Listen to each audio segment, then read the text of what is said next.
Alright, so here we are with the printer. This is a CR10S5. So it's got a 500 by 500 by 500 millimeter build volume, and that's pretty big, as you can see. So now we're going to take the tiny SD card, we're going to plug it into the printer, then we're going to find the file, get it ready for printing.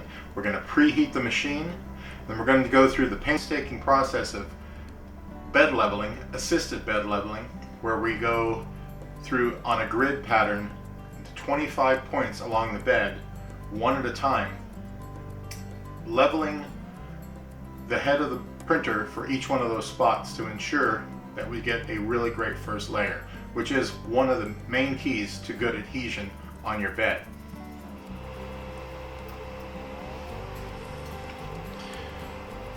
We're heating the build plate up to 60 degrees, and we're also going to preheat the nozzle and get everything homed so that we can level the bed as well.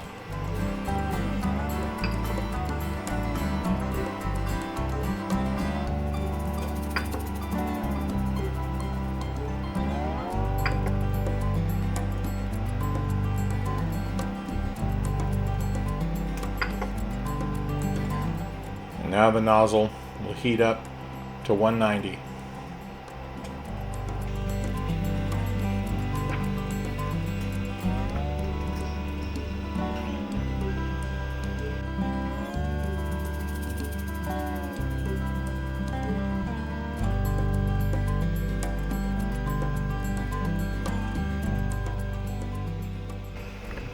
And now we level the bed with a regular white A4 sheet of paper. Begin the process by going to bed leveling, level bed,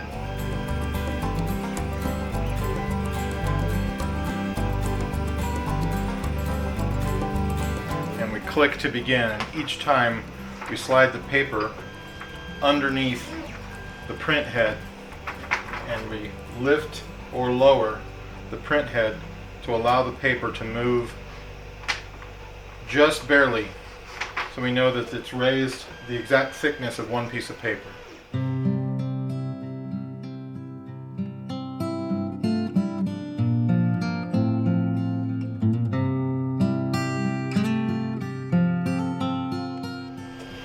It just makes a difference how the bed is moved or shifted, and you always want to do it while the bed is heated up, because it will warp slightly and change with heat.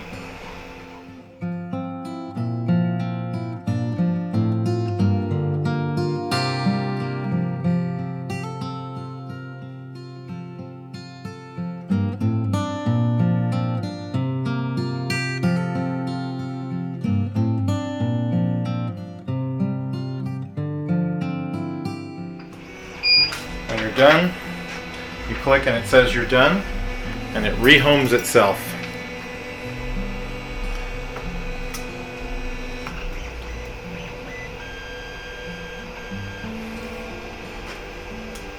And the first thing we want to do is make sure we go and store those settings, and then we can go back to our main menu, find our print, go back and find our model.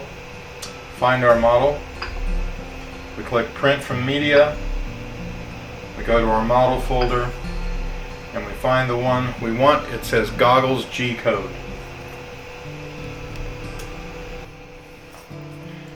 And just before printing, we spray it down on the bed, on our glass bed, with a little bit of cheap Aquanet hairspray, just to ensure that the model sticks. I like to go in a crisscross pattern about 3 times. And having your bed already heated up ensures that the hairspray will become sticky and you will get a great adhesion to the bed from your model. And then you just click. It asks you if you're wanting to print, and you just tell it yes. You just ensure that you have enough filament on your printer loaded, and click print. And then it's going to extrude some filament down the side to prime the nozzle. And this is a great way to tell if your bed is set level.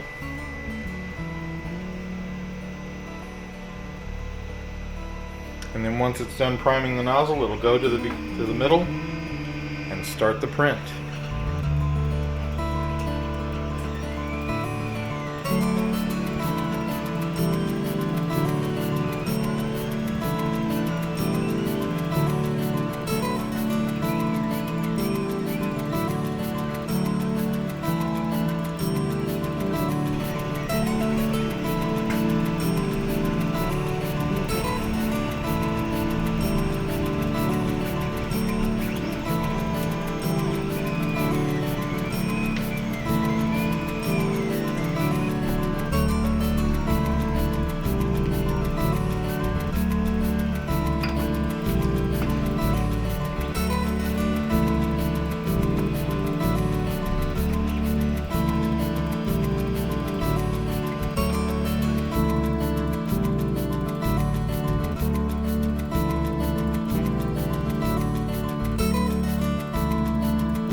Alright, so we have the print done, and we brought the parts into the shop here. We have the eye tubes, or the lens tube pieces here that are printed and smoothed out there. We have our lens rings that I've removed all the support material from, but these need a little bit of dremeling on the inside just to get rid of anything that keeps them from going on the tubes. And also our main goggle body piece that still has a little bit of support material here that I was going to finish up right now, getting that out of the inside there.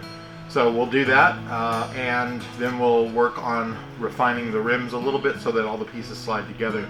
I also broke a section taking some of the support material off, but this gets glued back in place really easily with a little bit of CA glue and activators, so that won't be any problem to repair. And that's just, you can get it in a kit like this. This one's really dirty, but this is Bob Smith Industries CA glue and activator. You just put this on one side, spray the activator on the other side, and when you put the two together, you get a pretty instant bond.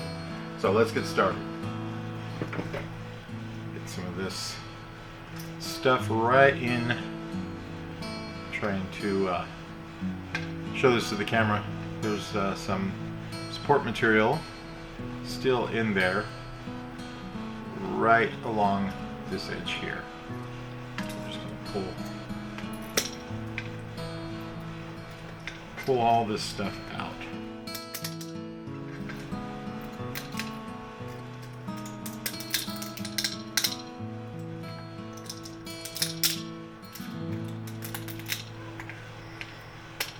Sometimes it takes a pretty firm grip to get it removed, but that's okay.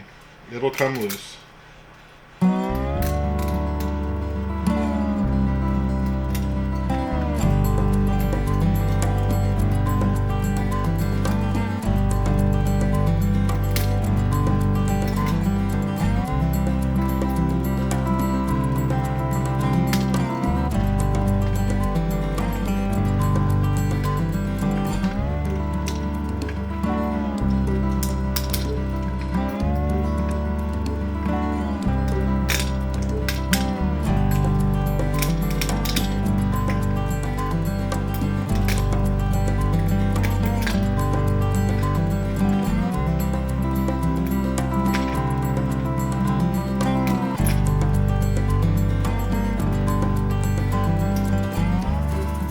Okay, so that looks good. I think we got about 99% of everything off of here that should be. And if there's a little more, we'll find that along the way and take care of it. But now we can start on the dremeling and refining of the piece.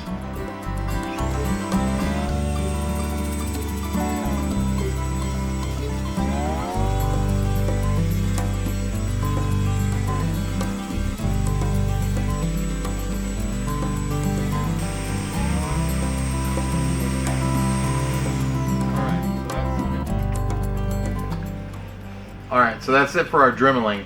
Now we're going to try and piece some stuff together. Okay, let's see if these fit now.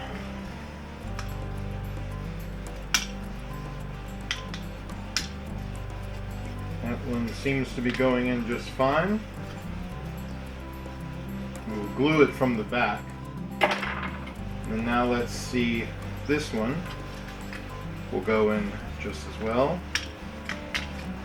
Looks like it does.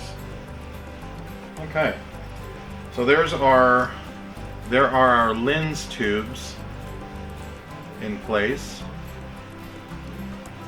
and now we'll make sure our little lens caps can fit. I think we're going to need to grind those out just slightly, because they are, this one fits I think just fine. Well, maybe not. Maybe it needs to go on a little more straight.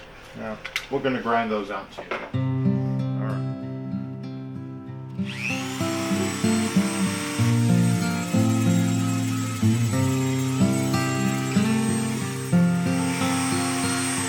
Alright, we'll give that a go. I'm just slightly thinning and smoothing the wall inside of it.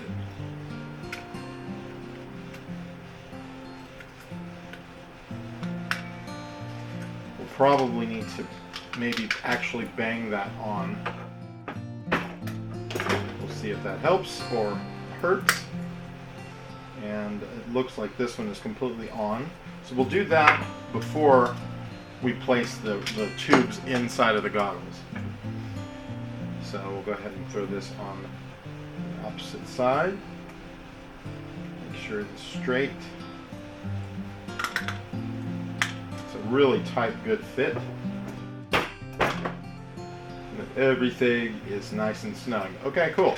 So now these can just go right back into their places.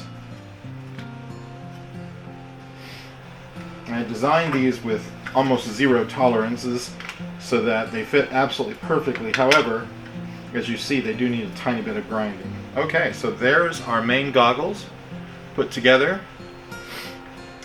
ready for the little repair, and then all of our finish work. Now, I do need to put lenses in there, so I will have to pop those rings back off, which I'm not real happy about, but that's okay. Not a problem.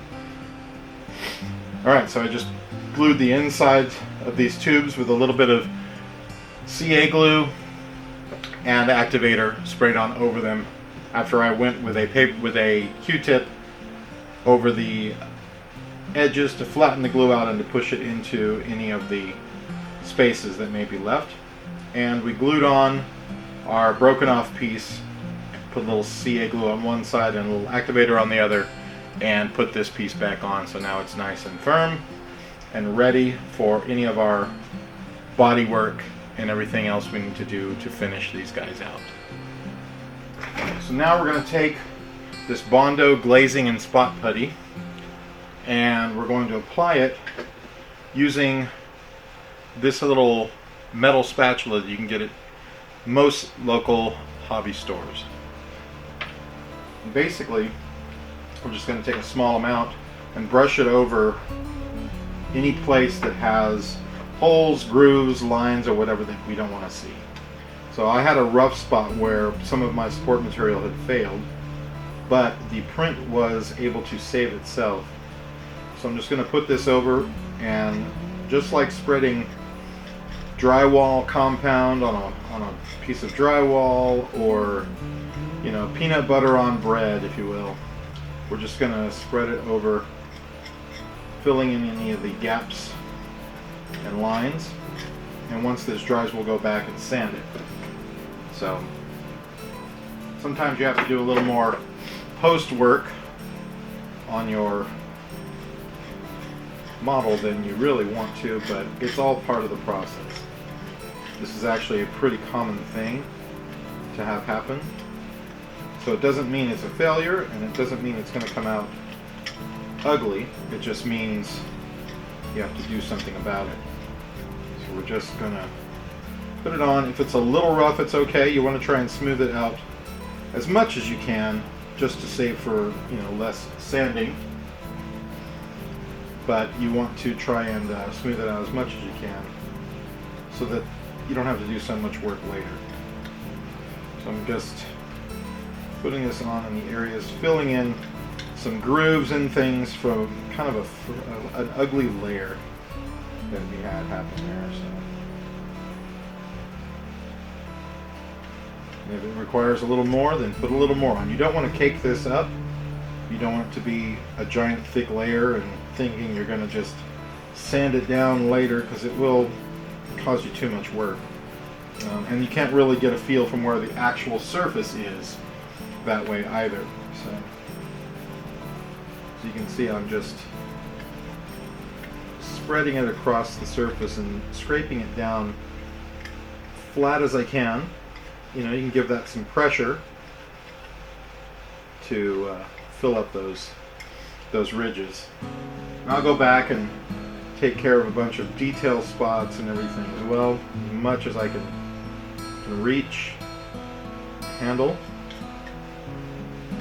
So yeah, I'm just filling in areas that are rough, and that one particular layer is pretty much the whole flat surface. You notice normally you will not use the glazing putty in an area so large, but like I said, that one layer was just not very pretty. It was up against a whole lot of support material, and that generally is not the direction you would want to ultimately print something, especially if it's on the front outward facing side. So I was doing a little experiment just to see if I could get away with using less support material overall, but I put the support material on that front face, as you remember, which causes a little bit of ugliness. So now we just have left the middle here, which doesn't need a lot, just enough to deal with it. Right around these little corners and edges. So we will let this dry, and we will sand down all of this area, and that will just be in a few moments or a few minutes. I'm going to put just a tiny bit more on for some areas that I've missed. And then we will go back with filler primer. We will spray it and then do a sanding after we've sanded this particular layer, and everything will look fantastic. So we're still learning, even together, to orient our parts correctly. This was, once again, an experiment to see if I could get away with using less support material so that it would print faster. However, it has cost me a little bit of body work, but that's okay. As I said, body work is a pretty standard thing. It's just how much of it do you want to do. Cool. So we'll be back very shortly in our next step to sand this guy down. Alright, so I'm going to take some of this 3M 80 grit sandpaper, and we're going to sand down the glazing putty on these guys right here. It shouldn't take very long, and you don't have to go very hard.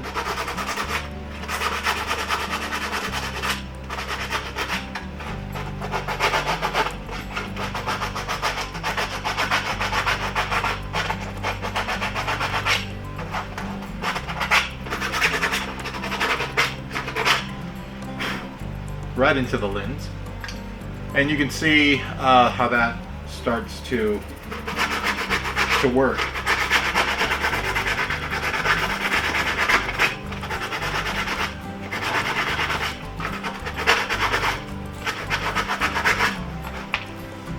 And the point is to sand everything off that's rough and leave it in the cracks.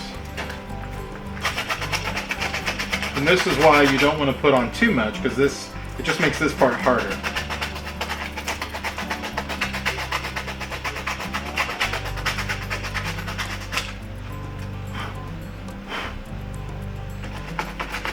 And this is getting to a point where when we put on our filler primer, it will take care of any of the other lines that are left over.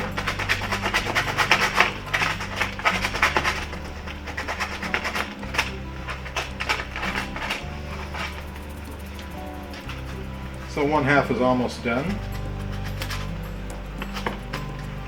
And it doesn't have to be absolutely perfect because you are going to be using filler primer here shortly.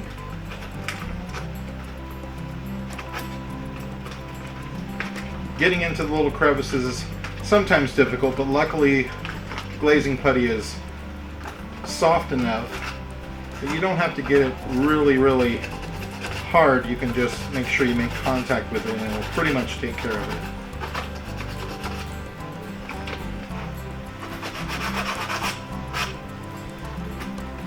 I'm just trying to get a nice crisp corner that doesn't look like it has stuff crammed into it or filling it up.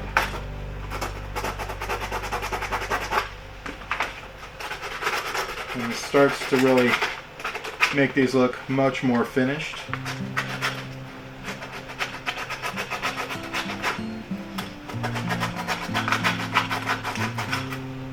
And it's not always necessary to sand 3D prints, but if you really want them finished looking, I highly recommend it.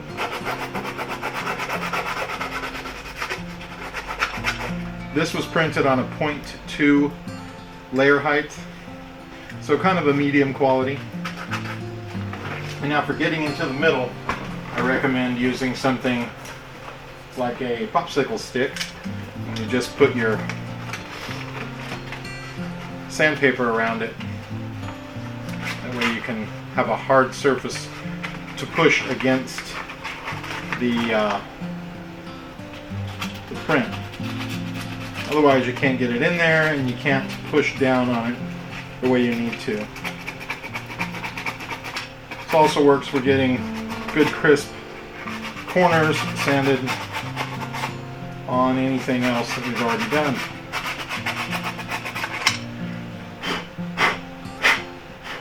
Alright, that looks good. It's got some dust on it, but that doesn't matter a whole lot. And now we're going to take these and we're going to spray them with a filler primer. And filler primer fills in all of the little grooves and stuff, and then you go back and sand it down to the level of the plastic again, and all those stay filled in. So let's get some filler primer and do that. Alright, we're going to be using this Rust-Oleum filler primer. You can get it at your local hardware store, and it's really handy. So I'm just going to give it a once over coat. You can go kind of thick on the areas that you want to get rid of the grooves and lines from.